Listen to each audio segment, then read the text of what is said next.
Yeah, well, I live in Elkhart, Indiana, which is a great little town, about 60,000, 70,000 people. And the neighborhood I live in is called South Central Elkhart.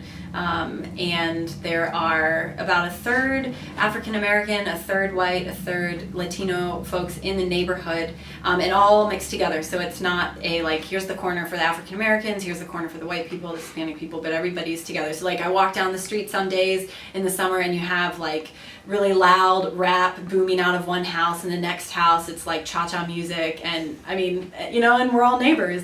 And so part of why I feel so committed to that place is thinking about what it means to organize as a multicultural community. So not one group coming in and saying, hey, we've got the answers, but to say, you know, what's my place here as a white person, in light of other white people that have come here at times and said, hey, we've got the answers, everyone should, you know, be like us or do what we say. But to say, no, I'm a part of this community, I want to learn from this community. So being there grounds the work that I do in other places.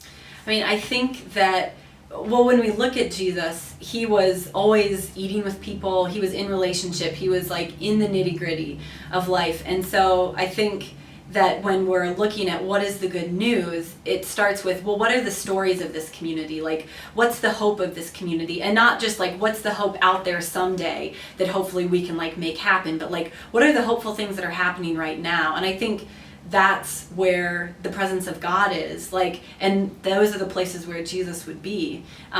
And of course there's really hard things happening too, so it's a part of like naming the really good things that we're excited about, but also naming the really like difficult circumstances that we're up against, and all of us together owning that, like being joyful together and also lamenting together and saying we've got like a shitload of work to do together. So I see that as like all of these stories coming together, and embodying the good news.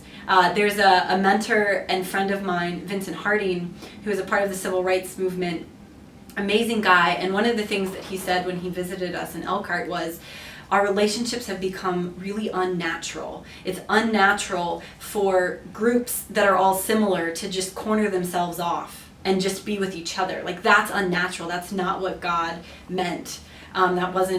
That's not what like life is supposed to be about. So how can we get back to this natural way of life where difference is something that's celebrated, where we can bring our whole selves? And so, I mean, I see that as the good news of Jesus, because he was breaking down all of those walls that were keeping people in their corners.